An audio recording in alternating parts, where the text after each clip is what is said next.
What is software refactoring? This is an introduction to software refactoring. Generally, how do I start teaching this class? I ask students to write a simple code. What month were you born?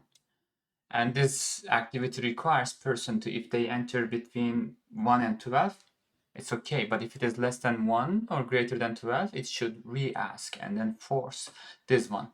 I'll have tons of different solutions. Some of them are better than the others. Some of them are really complex and unnecessary, many lines of code. So let's talk about what is software refactoring. Martin Fowler is the person, the really great author, has 2 books about software refactoring. So he describes like this: refactoring is the process of changing a software system in a way that does not alter the external behavior of the code, yet improves its internal structure. One important thing is in here, does not alter the external behavior. So what it does, it improves its internal structure. So let's see some examples to visualize what's going on. Let's assume these are the 2 same systems, similar system. Of course, these are not. But this functionality and this functionality, they are providing the same thing. User doesn't feel this much complexity. They don't know what's going on behind the scene. But as an engineer, if there's a request comes to, you need to change this port and add another port, in this one, it is very hard and error prone. You may ruin something. And this one is very straightforwardly labeled, and each cable goes where and very organized. But actually, what is that in here? External behavior is the same, but we improve its internal structure.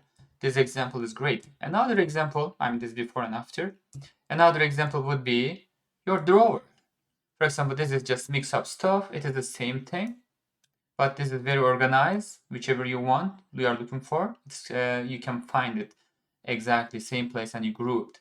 So next time you don't need to, scramble it here and then find something. Same thing, there's another drawers. For example, it's organized and wonderful, everything organized very nicely.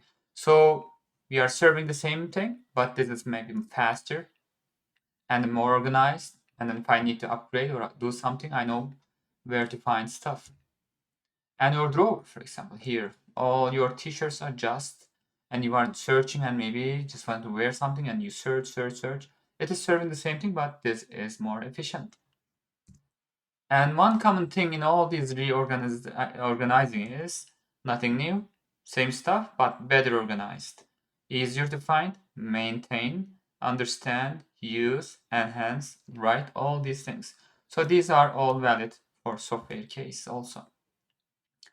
I don't know whether this really can be called software refactoring. This is a home before and this is home after, because we didn't add any, this is affecting not internal one, external one, right?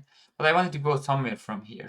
For example, this one, the inside, for example, we have still, the stove here, but there is no range over here. They added a range here. So this is after refactoring, you can add new stuff, but this is not really a refactoring. But just giving this idea, why they don't demolish the current house and build a new house instead, right? You might think, if this is the case. Of course, greenfield software development is only 20% of software engineering, and 80% is brownfield, already existing software you build on top of it. And also, it's very costly. Generally, we have this kind of mindset as a software engineer. When we start, we will say sometimes, when especially, I would like to give you share one story. Experience with my manager was saying to, don't come to me, throw away this baseline base of the code, and then we will start a new one and better one. This is the case generally become. Oh, clean slate, solid foundation. This time I will build the things the right way. And then this happens. Oh my, I have done it again, haven't I? So the refactoring is our part of life to, improve stuff. And it is an exact reverse of the notion of software decay. So what is a legacy system? And let's legacy code that is too scary to update and too profitable to delete. So things are working on it. Many engineers work on it. Maybe thousands of hours spent on it. And if you throw, you need to build again, right? You don't want to write the Microsoft from the ground zero. It's impossible. So in the dictionary description, a sum of money or specified article given to another by will, anything handled down by an ancestor to the predecessor. So in our case, a legacy system is a piece of software that you have inherited and is valuable to you. You cannot throw away that code. Legacy may not be old, not too old. Perhaps your legacy software is not even that old. With rapid development tools and rapid turnover in personnel, software system can turn into legacies more quickly than you might imagine. And I really like this one. I just want to share with you. This is a Twitter I follow. Any code of your own that you haven't looked at for 6 or more months might as well have been written by someone else. I will say this is like a 2 weeks even nowadays, because you're writing a lot of code and a lot of mental switches, and things becomes really, did I write this? You wrote it, but you forgot what you were doing that. And you want to refactor it, rename it, and reorganize it. So next time you would like to, organize it and recognize it easily. So what is the problem with legacy system?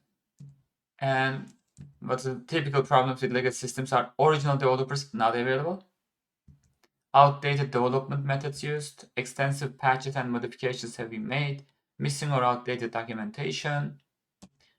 And why non-greenfield? We talked this one. It is valuable, often business critical. A huge amount of money has already been invested in, has been tested and runs, does mainly what it should do. Why you replace such a system, right? It's going to cost you. And in software engineering, the only thing that is constant is what? Change, right?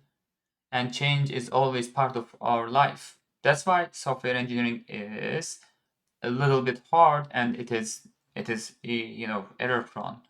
And statistically, as far as I recall, 50% of the software projects are out of budget or schedule. This means it's not on time. So change is the only constant. Everything else is in constant change. So that is our life. Change is part of our life. What is the importance of software change? Developing a new software is costly and time consuming. Yeah, we know that now. It is insane to build a new system for every required change in your software, right? So you need to reuse your software in another system, add some new features, fix some detected bugs. All this part of our life. There are different kind of changes like corrective, adaptive, perfective, preventive.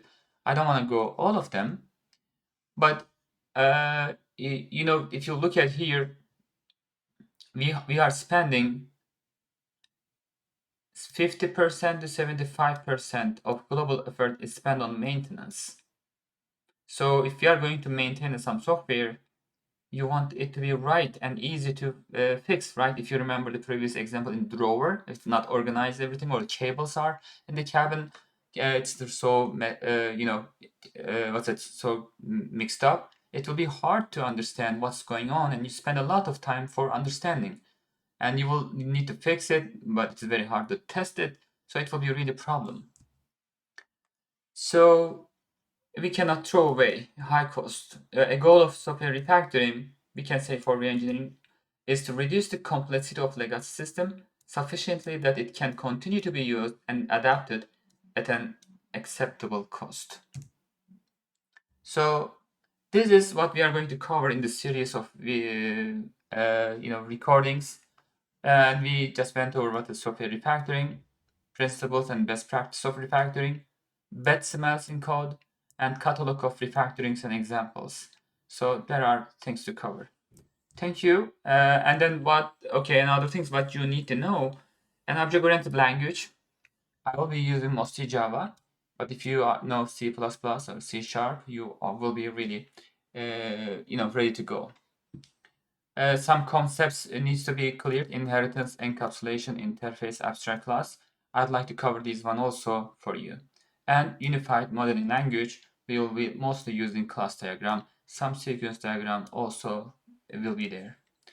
I use different resources, mainly software refactoring book, and this is written in Java. This is JavaScript, and also I use this one to understand what is re-engineering and difference, and I may have another video for separating what is re-engineering and refactoring.